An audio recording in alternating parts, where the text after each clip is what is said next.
It's no secret that writing can be lonely work, but does it really have to be? Whether you're full-time, part-time, or just starting out, you'll get insights into the tricks, tips, and production habits of writers from every level of the biz.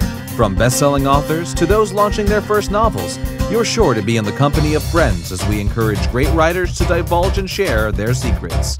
This is the Great Writers Share podcast with your host, dark urban fantasy author, Holly Line.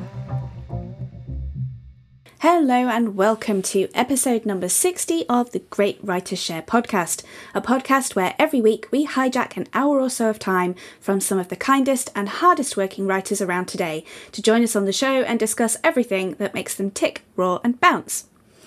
My name's Holly Line and it's the 30th of October as of recording. So let's get into my personal update. I've been busy with my book launches, too busy to write, in fact. Over on Next Level Authors this week, Dan and Sasha talked about being busy as opposed to productive, and I felt so called out by this. I've had an extremely busy few months, but I've hardly written anything. I've been wrapped up in this crazy rapid release launch schedule and various other projects, and I haven't been prioritising writing at all. That's something I'm determined to change. My word for this year was publish. I had 9 releases planned this year. I've completed 7 and the 8th is next week. And yet only one of those was a new book of my own. It was my non-fiction book, Goal Setting for Writers. 3 were anthologies, 4 were relaunches. And now it's looking incredibly unlikely that I will get the 9th book out, which was meant to be a new novel. But life had other plans this year. These things happen.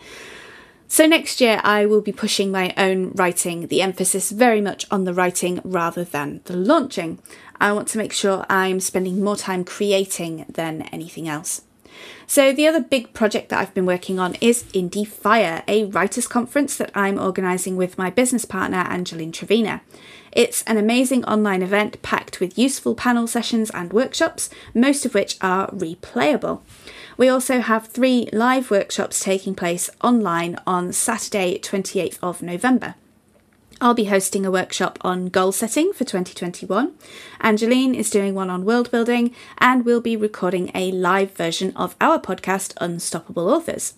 We also have workshops from Meg Jolly and Daniel Wilcox, who you might have heard of, as well as other fantastic indie authors. Our panel discussions have a range of topics from author mindset to time management and story structure. We're currently gathering questions for our panellists on our social media accounts, so do please go take a look at those and put your questions to our panel of experts. You can find us on all the social media, just search for Unstoppable Authors. Tickets for the live workshops are £8 each, but you can get an all-access lifetime pass for all of the replayable content for just £20 at indiefire.uk. There is so much content coming and so much advice and information for writers. The value is truly incredible, so do make sure to get your ticket today. A big thank you to everyone who answered the question of the week as posted on Patreon and Facebook.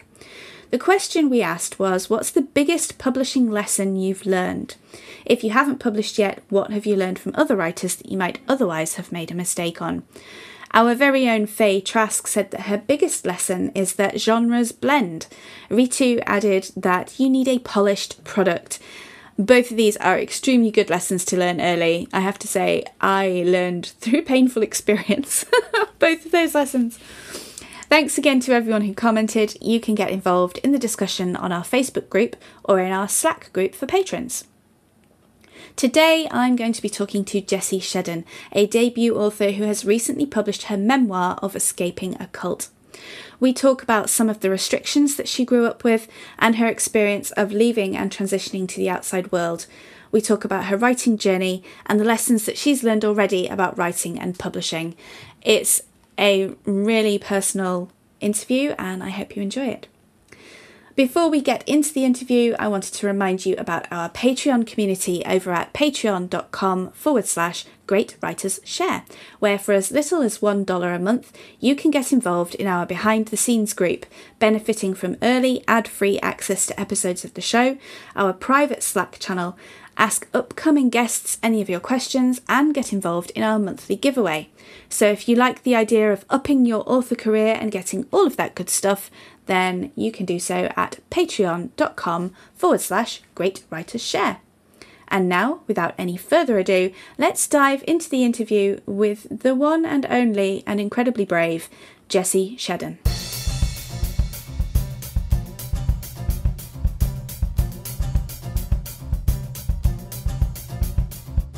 Jessie Shedden is a British-Australian chicken-loving, cult-escaping badass woman who has become a sought-after speaker, consultant, and inspirational author of Tomorrow's Not Promised. Welcome to the show, Jessie.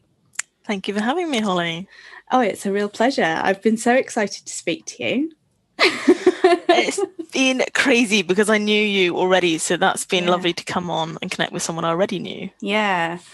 So normally I would start these interviews asking the guests to tell me a bit about their writing journey, but I feel like we need to start in a slightly different place because your book is essentially a memoir.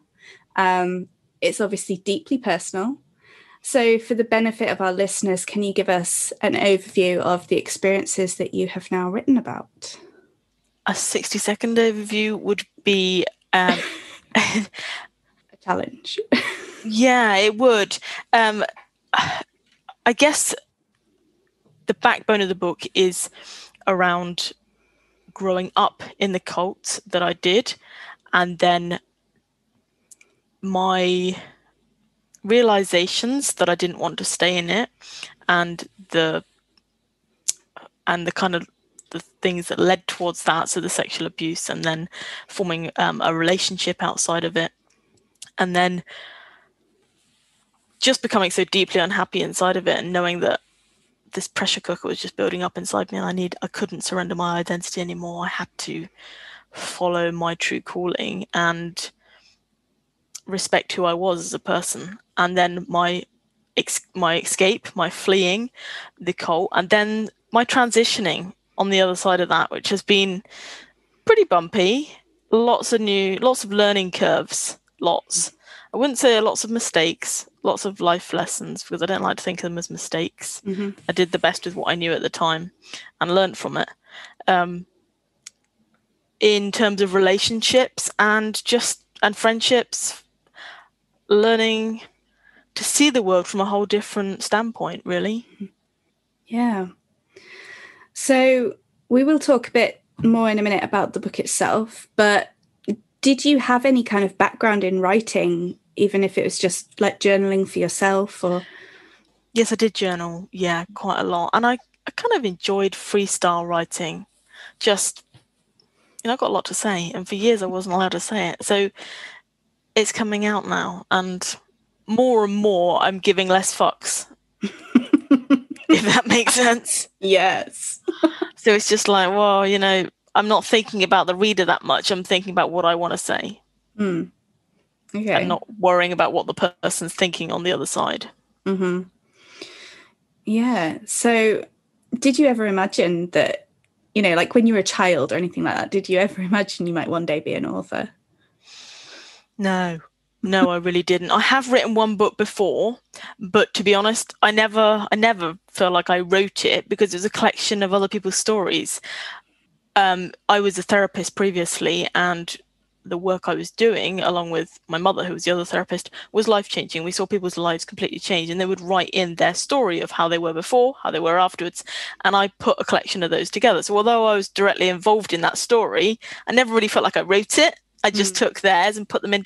So, I had that experience, and it was nice to say, here you go. I mean, I got a printed copy of it, It's not in print anymore, but I do still have one. It's the last one that's around as far as I'm aware. But no, I never really thought, I really want to grow up and be a writer. So how did you come to the decision to write this book? Do you know, I don't know that I've ever really thought about that. How did I? I don't actually know. I really don't know. That's something I need to dig around and find out, because I know it happened during lockdown.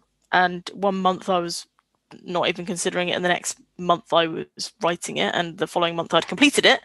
I need to go and find out what triggered me, because I don't remember that at all. All I know is that I found a program where I could write it in 40 days and jumped at it. It was like, that's an achievable goal. I can see like the beginning from the end, and it's like, yeah, I think I can do that.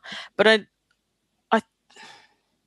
I never set out to write a memoir. I set out to write a self-help book, and then realized I was healing myself. And I'm sorry if I'm going ahead here. No, it's fine. Realized I was healing myself as I was letting my own experiences out. And it became more about my story than about just documenting, use this strategy for this and this strategy for that. Yeah. So I was going to ask you, did you find the act of writing healing? And you kind of just answered that. Yes and no. It brought up a lot. I think, yes, in the big picture, yes, absolutely. But at the same time, it took a lot out of me doing it. And one thing that really came up for me was that I had never contacted anybody else who had left the cult. And that was a deliberate choice. When I left, I was like, I'd always been told they were very bitter, very twisted. You don't want to go anywhere near them. Never had anything to do with them. And I was like, I just want a nice life. I don't, I left all of that behind for a reason. And so I made a conscious decision never to go anywhere near them. And then I started gradually reaching out and realized they're not all like that. Yes, some are still hurting 40 years into the future. That's not how I want to be. But others aren't. Others are absolutely loving the lives they've got. And I started to gingerly reach out and just actually connecting with those people again, because I was actually looking at my past, which I had never done. I was like, no, that belongs over there. No, I don't talk to anybody about it, because they're going to look at me like I've got a third eye in my head. And I just put it in a box and it stays there. And that's the way I deal with it. And then I was like, hang on a minute, I'm taking the lid off this box now. And, all hell's letting loose. And there's so many emotions inside of me. And by reaching out, I was able to talk to people that totally understood what the journey I'd been on. They even used terminology that I'd never used in 3 years, because we only used it in there. But we could say those things to each other. We could talk about people that we jointly knew that no one around me did. So that was very healing, and that was definitely a byproduct of writing it. Yeah. Have you had any resistance about the book, from the community that you left? Yes, very much so. About a week before it was due to come out, somebody in there had rumbled that I was releasing it, and I was contacted and asked to not publish it.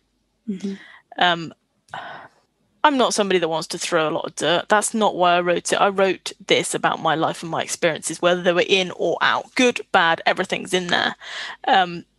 It's not about me standing there going, they're a shit cult and they really need to be, dragged over the coals for it. That's not where I want to go with this. It wasn't the aim of the book at all. And of course, they had a fear that might be the case. They hadn't read it, so they didn't know. And I had already got a big disclaimer in there already saying, readers should consider this for themselves. I'm not saying one way or the other. But I think there's a lot of assumption. And since it's been out, I've not heard any more. And although I know that litigation cases have come up before, and I don't ever think, oh, it will never happen. I think I'm in a pretty good place that it shouldn't happen, because I have tried to be very fair. Yeah, I'm reading it now, and I mean, there are a lot of things that kind of resonate with me because of various things about my life and my background. And I found myself with goosebumps over some of the things that you were talking about, the restrictions that you had to live with. It's incredibly powerful. Do you think that, or do you hope, I guess, that sharing that kind of thing would maybe reach some people who are in there and change their minds? I hadn't looked at it that way at all, because while I was in there, I got treated as such an outsider because I felt, I thought differently. That I wouldn't say revenge. I don't think like that at all. But I tend to think, most of them are happy with it. I'd never stopped to consider that they actually weren't. I know some of the ex-members have said to me, well, you could actually be helping someone else who wants to leave. And I was like, never even considered it. I just knew I wanted to shut that door and walk away. I have started to think about that now a little bit, but I still feel like if someone came to me and said, I'm trying to leave, can you help me? I don't know if I'm strong enough yet to do that, because they still have a lot of fear that they hold over you. And I've only been gone 3 years, which there's people who've been gone 20 odd years and they haven't processed what's happened to the degree of where I have, and they still don't feel strong enough to help. So it's like, yeah, it's a challenging one. I definitely think, there is a potential, but there's also a lot. I know when I was back there, I wouldn't have dared read these books because you could be found with them. You would be there would be consequences of you having done so. Yeah. Do you have any regrets about writing the book? No. I stand behind what I've done. I think I've said this before.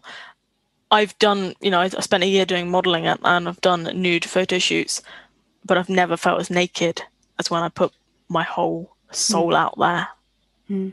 Yeah, it's a whole different. Your body is, obviously it's yours, but it's just physical. But what's in your mind and in your heart is much more intimate, isn't it? There's just nowhere to hide after that. It's there. You're just offering yourself on a plate for people to do what they will with. But you have to know that, as I see it, they are welcome to have whatever reaction they want, because that's their reaction and that's their issue to deal with.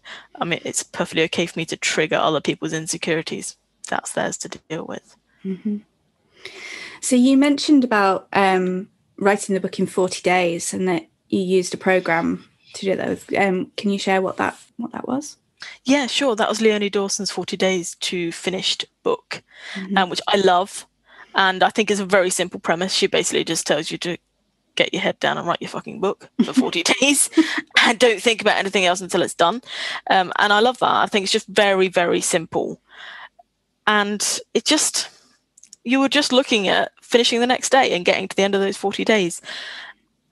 I wished maybe that I had planned out the structure a bit better, but I still think there's so many different ways I could have written it. I could have chosen different ways of chaptering. I just need to get it out there. You know what I mean? And then build on it, and start. And like, I think a regret is maybe thinking bigger picture, thinking about, do I want to do sequels? And if I do, how are they going to tie in with the first one? Therefore, what should the structure be for that? Yeah. Which I'm thinking about now. So you're wanting to write another one? Absolutely. Absolutely. And not just on that topic. I have a chicken themed one coming up. It just has to. You've got the writing bug now. Yes. And I think it's not scary. I didn't find it hard, apart from just staying committed. It wasn't actually hard work. It was like, for some of us that could spend all day talking, you've been given the opportunity just to share what you want to talk about, and it's up to people whether they want to read it or not. You're just putting it out there. Yeah. It's a hell of a lot of fun, actually. Yeah.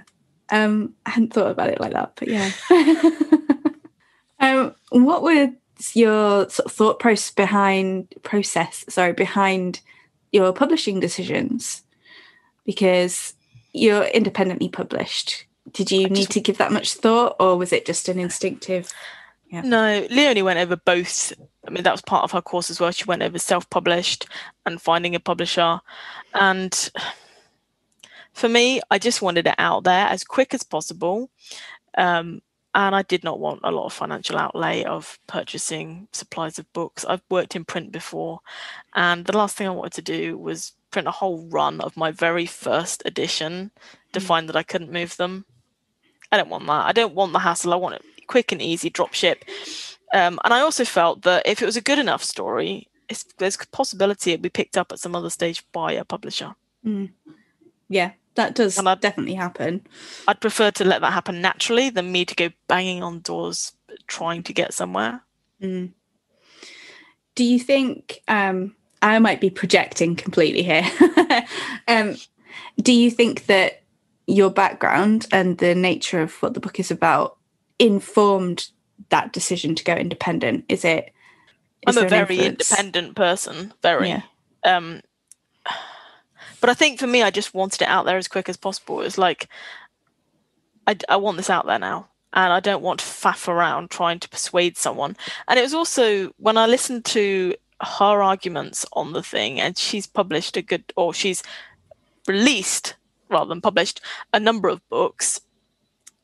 It was a very persuasive argument that you're going to spend a lot of time banging on doors trying to get somebody to publish something, and they don't really offer you very much because you still have to do all the marketing yourself. Mm-hmm. It's just the fact that you can now say you're published. Whether that's correct or not, I don't know. But I just took it at face value, what she said, and I was like, I can't be bothered with the faff of it. I just want it out there. And if it's a success, I'll look at that down the line. But right now, yeah, I guess I'm independent, but it's just I can't. Yeah, for me, it's about less hassle. And if I'm not going to gain a lot by going and banging on doors, then it doesn't seem like a brilliant idea to me. And I've only heard her argument. No, it's a very common perception. It's certainly my perception of the industry. So yeah. Do you how was your experience of the publishing process? How have you got on with it?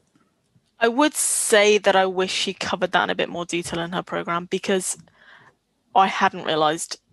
I don't think I'd realized that 40 days to write it doesn't mean 40 days and then go release it. You still got some work once you've finished that. A lot better prepared second time round. Things like trying to get I used Fiverr for my book cover and also for my formatting, and both the people I used on the first time round I wouldn't use a second time, and I haven't. I've used different people, and I'm a lot more hopeful, and now that I know what I'm doing. And also in terms of book cover design, I like to design a lot of my own stuff, so I'm probably a bit of a pig to deal with, because I know what I want. Don't try and draw something up for me. Just put together what I want. And I didn't have the photography that I wanted, so I had a shoot today for my second book cover, because it's like, well, I know what I want now, having got my fugly first draft out there and had the luxury of being paid for my fugly first draft as well. So, okay, you've opened the door to the modelling, so I'm going to have to talk to you about that. So it's such a contrast. You went from being in a strict Christian religious order to modelling, and you said doing nude shoots. So how did that happen? I think it sounds really trivial now, but at the time when I got into it, it's a bit irrelevant, but I was not actually earning anything, because I spent a few years just healing, basically. And I had tried to go into a job, and I'd ended up being bullied again. And I'd been bullied in the past. And I was like, I'm done with this. There was actually discrimination in the end. And I was like, okay, I'm sat here. No money's coming in. I had enough to live on, but no money's coming in. What can I get for free? Which is not the track I take now. But, what is around there? And I came across a free photo shoot. So I was like, oh, that's nice that it's free. And then I was like, oh shit, it's a boudoir one. Am I ready for that yet? I've always wanted photo shoots, because I'm a photographer, not of people, but a photographer, and I appreciate photography. And I actually booked for it, and then I cancelled it, and I was like, I can't do it. It's boudoir, I can't do it. 23 years of bullying doesn't go away in a hurry. And I was only a year out by then. And then a couple of months later, I went, do you know what? I've got a really nice, genuine Grenadiers red jacket, the changing the guards at Buckingham Palace, one of those nice red tunics. I was like, I love that. I'd really like a photo shoot in that. I wonder if I can start off with that. And went back to them. And I did actually wear that. That was the first image I had done. And then she was like, okay, you ready to start stripping that stuff off now? Because this is actually boudoir. And I had kind of built up different props I wanted to take with me. So I used to play the violin. So I took my violin with me. I had my cowboy boots, my cowboy hat, and I started to get down to the lingerie. And then she snuck in a very sneaky topless, which I didn't know I was doing at all. And I really liked the results of them. And in my very small Facebook following at the time, I put a few of them up, and actually in their private group, first of all. And I got some really nice feedback, and I was like, wow, I'm not used to getting compliments like this. You know, I'm used to being told how my taste really doesn't fit and isn't appreciated, but people are saying really nice things. And I think that I was like, I want more of that external validation.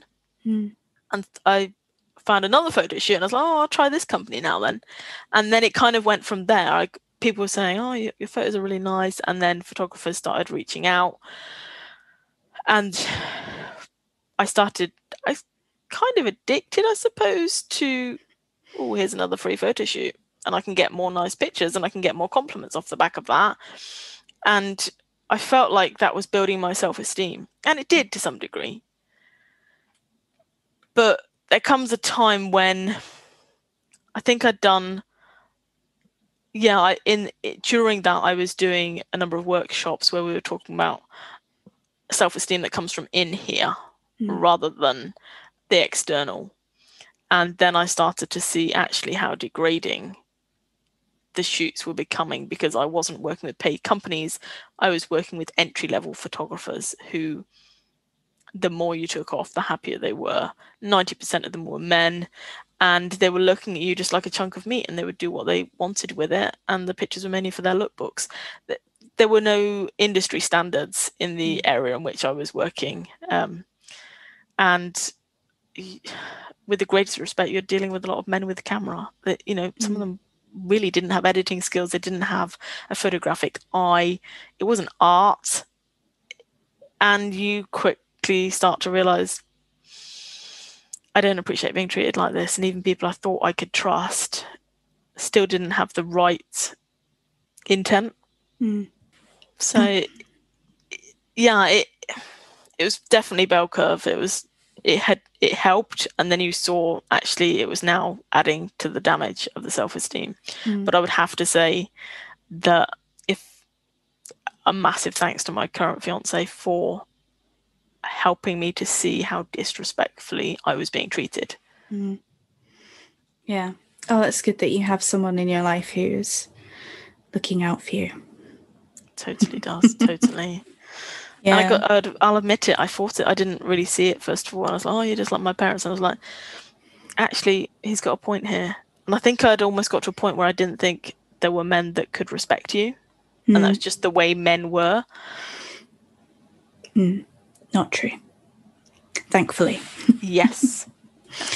Yeah. And I'm not a man hater. Just for the record. No, of course. So are you still working on that self-esteem, and how are you doing so? Yes, definitely. I mean, I think more like subconsciously than consciously, but I'm working on limiting beliefs and healing some of my backstory. And obviously things like the book and things are going quite a way towards that. Also being in a healthy environment is really helping that a lot. It's interesting, little things come up and you kind of like get a poke where you thought you'd healed something and you haven't. I was away on holiday recently, and in 2 of my previous relationships, I've always been the second woman, and I wouldn't say I've been happy to take that place, but having low self-esteem, it certainly added to accepting that place. And I realized that now I'm in a healthy relationship. Actually, when we were away, his ex was with us as well, and it was all planned before I was around. There was nothing undercurrent, nothing underhand, completely different environment, but it poked at me from the past, some of my past wounds, and triggered. And it didn't take long for me to flip that switch in my head that went, I'm not good enough, I'm not enough. And there was a definite difference in being able to stop and go, you know, that's an old record, and you know the situation isn't like that. You know he's got your back, that they were not happy with each other for a good number of years and they've only reconciled recently, you know there's nothing going on here. But that's an old record that wants to repeat, and you need to stop that. And it was really beautifully done in the end. I spoke up and said, I'm being triggered. I'm getting these kind of flashbacks. He stood up and supported me more and did more for me and cared for me to make sure my concerns were taken care of. But also I was able to kind of reach out to his daughter and who's quite close to me in age actually, and his ex, or through his daughter, and say, I'm really sorry, I'm healing. Thank you for being so lovely and wonderful, because they really have been. I'm healing. I'm having a few wobbles, and I'm sorry that it's like that. And they were like, you don't need to apologize. We're not a perfect family. We're here. We think what you've done is really brave. And we actually connected on a deeper level just through being honest. I mean, I didn't say, I see you as a second woman, or, like anything like that. But it was like, we actually became closer. And because I was ready to start letting down my barriers, they wanted that closeness, but I hadn't been ready for it. And it was almost worth having the wobble to get the extra link. Yeah, I think, and to sort of circle this back round to writing, that a lot of the time we have to push through something very difficult to get to something better on the other side. Absolutely. And that opening up is something that writers obviously do every time. Whatever we write, whether it's fiction or non-fiction, we're opening up a part of ourselves. And yeah, that vulnerability actually comes with rewards in the end. There's a great saying that Leonie quoted on her course, and I was aware of before, but breakdowns are often breakthroughs in disguise. Yeah. So how has writing the book changed your life? Not much, no. Astronomically, because I've been hiding who I was. That's the first thing. I've hidden who I was. People, they knew I'd done something big, but I never really said. And I think, firstly, I feel like I can totally own who I am now. I don't need to hide anything. Without sounding kind of braggy, I feel like I'm receiving appreciation for what I've done, which I hadn't given myself credit for. People coming forward and saying, you're so brave and it's inspiring. And it's like, I've not been receiving that because I hadn't shared the story. And it's given me the ability to believe one of my lifelong dreams is a bull's roar away. And I never thought that would happen. I'm will be and am being featured in media appearances. And very close to I'm like, I can't vocalize this because it's been such a dream for so long, actually being able to be the motivational speaker that I've wanted to be from about the age of 16, and it was never a possibility then. Okay, so talk to me about the sort of the coaching and the speaking side of things. How different is that to the life that you had before?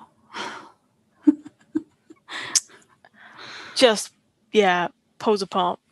I mean, women were not expected to have opinions. They certainly weren't expected to vocalize them.